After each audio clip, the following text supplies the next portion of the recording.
ঈদের ছুটি শেষে সচিবালয়ে অফিস শুরু করেছেন প্রধানমন্ত্রী তারেক রহমান। সকাল 9:15টায় প্রধানমন্ত্রী সচিবালয়ের দাপ্তরিক কার্যক্রম শুরু করেন। দিনব্যাপী বিভিন্ন গুরুত্বপূর্ণ বৈঠক, সৌজন্য সাক্ষাৎ এবং নীতি নির্ধারণী আলোচনায় অংশ নেওয়ার কথা রয়েছে তার। কর্মদিবসের শুরুতেই প্রধানমন্ত্রীর সঙ্গে সাক্ষাৎ করেন খুলনা সিটি কর্পোরেশনের প্রশাসক।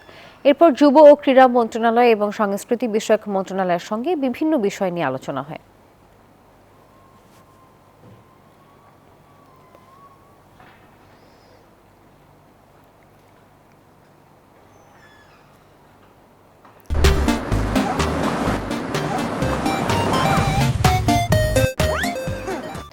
দর্শক, আমরা প্রধানমন্ত্রীর কর্মসূচি নিয়ে আরো খবর জানতে চাই। যুক্ত হব আমাদের সহকর্মী মারুফা রহমানের সঙ্গে। মারুফা, আমরা যেমনটি দেখছিলাম প্রধানমন্ত্রী কিন্তু সচিবালয়ে অফিস করেছেন। তিনি 9:15টায় আসলে সচিবালয়ে উপস্থিত হয়েছেন। প্রধানমন্ত্রীর আসলে আজ দিনভর কি কি কর্মসূচি রয়েছে এই বিষয়ে একটু বিস্তারিত জানাবেন।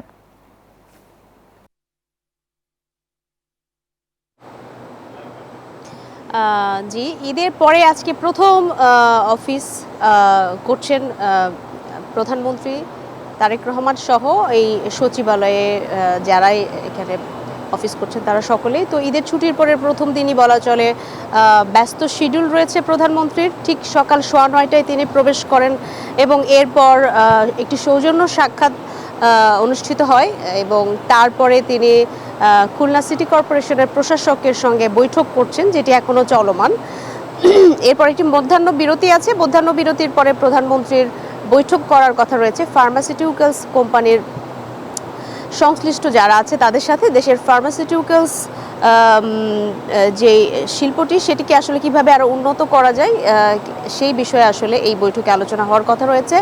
তারপরে পরপর আরও 2টি সৌজন্য সাক্ষাৎকার রয়েছে। এর মাঝে যুব ক্রীড়া মন্ত্রণালয় এবং সংস্কৃতি মন্ত্রণালয়ের সঙ্গেও কিন্তু প্রধানমন্ত্রীর বৈঠকের কথা রয়েছে।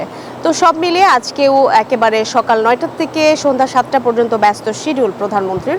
একই সাথে এতগুলো বৈঠকের সাথে বিভিন্ন মন্ত্রণালয় জড়িত বলে তারাও বলা চলে ব্যস্ত, এবং অন্যান্য মন্ত্রণালয় ইতিমধ্যে কিন্তু তথ্যমন্ত্রী কথা বলেছেন গণমাধ্যমে। সবগুলো মন্ত্রণালয় ঈদের পরে বেশ গতি নিয়েই আসলে শুরু করেছে ঈদের পরের কর্মসূচিতে। মোটামুটি এই ছিল সবশেষ তথ্য আমার কাছে। মারুফা, ধন্যবাদ আপনাকে।